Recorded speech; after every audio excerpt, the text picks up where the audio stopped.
కుబేరా ఈ cinema trailer లో నాగార్జున గారు చెప్పిన ఒక డైలాగ్ అయితే ఉంది. అదేంటంటే ఈ దేశంలో డబ్బు పవరే పనిచేస్తాయి, నీతి న్యాయాలు కాదు, ఇది చరిత్ర. నాకైతే ఈ డైలాగ్ లోనే కుబేరా సినిమా మొత్తం ఉందనిపించింది. ఎందుకంటే ఒక్కసారి ఈ ఫ్రేమ్ అయితే చూడండి, ఇక్కడ డబ్బు మొత్తం కనపడుతుంది కదా, ఈ డబ్బు మొత్తాన్ని దాచింది నాగార్జున గారే అనమాట. ఇంకా నెక్స్ట్ ఈ ఫ్రేమ్ అయితే చూడండి, ఇక్కడ కారులోకి అయితే డబ్బునైతే ఎక్కిచ్చారు.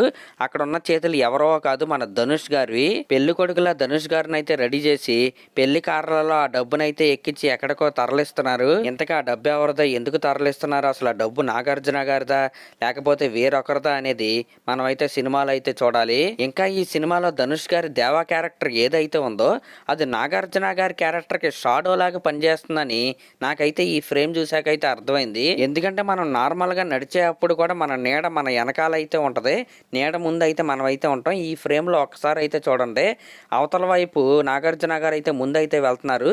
సేమ్ షాడో ఏ విధంగా అయితే పడిద్దో అదే యాంగిల్లో ధనుష్ గారు అయితే వెనక నుండి అయితే వస్తున్నారు. ఇంకా ఈ ఫ్రేమ్ లో కనుక మీరు చూసుకుంటే రష్మిక తలకి నాగార్జున గారు అయితే గన్ అయితే పెట్టి దేవా ఎక్కడికి వెళ్ళాడు అని రష్మికని అయితే అడుగుతున్నాడు. అంటే ఇక్కడ దేవా డబ్బు పట్టుకుని పారిపోయాడా లేకపోతే ఏదైనా ప్రాబ్లం లో ఇరుక్కుంటాడు అని తెలిసి పారిపోయాడా అనేది మన సినిమాలో అయితే చూడాలి. ఇంకా ట్రైలర్ స్టార్టింగ్ లోనే ఒక ఫ్రేమ్ అయితే ఉంది చూడండి, ధనుష్ గారు ఒక బ్రౌన్ కోట్ అయితే వేసుకుని ఒక రిజిస్టర్ ఆఫీస్ లోకి అయితే వెళ్తున్నాడు. ధనుష్ గారి వెనకాల ఒక సీరియస్ గా ఒక మనిషి కూడా ఉన్నాడు. ఇది చూశాక నాకేమనిపించింది అంటే ధనుష్ గారు ప్లే చేస్తున్న క్యారెక్టర్ పేరు దేవా అనమాట.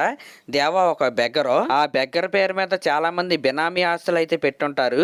అది ఎలక్షన్ ఫండ్ అవ్వచ్చు, ఇంకేదైనా అవ్వచ్చు. ఇప్పుడు వాటన్నిటిని షిఫ్ట్ చేసుకోవడానికి ఆయన రిజిస్టర్ ఆఫీస్ కి తీసుకెళ్తున్నారేమో అని నాకైతే అనిపించింది. అయితే వాళ్ళు అనుకున్న విధంగా ధనుష్ గారు అయితే వాళ్ళకైతే సహకరించి అయితే ఉండడు.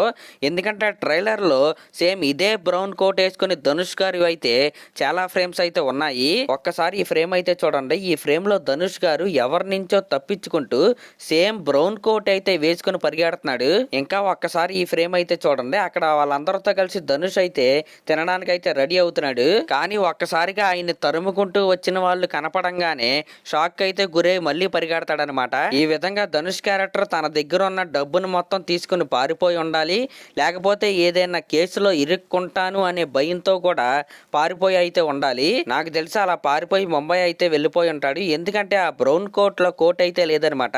పరిగెత్తి ఆ కోట్ అయితే పడిపోయింది. చివరికి ఆ బ్రౌన్ షర్ట్ అయితే మిగిలింది. ఒక్కసారి ఈ ఫ్రేమ్ అయితే చూడండి, ధనుష్ గారి వెనకాల ముంబైలోని స్టాక్ మార్కెట్ బిల్డింగ్ అయితే ఉంది. ఇంకా అదే ముంబైలో ధనుష్ గారి క్యారెక్టర్ కి రష్మిక పరిచయం అయిందని నాకైతే అనిపిస్తుంది. ఎందుకంటే వీళ్ళిద్దరూ కలిసి ఉన్న ఫ్రేమ్స్ లో ధనుష్ గారిది అయితే సేమ్ డ్రెస్ అయితే ఉంది.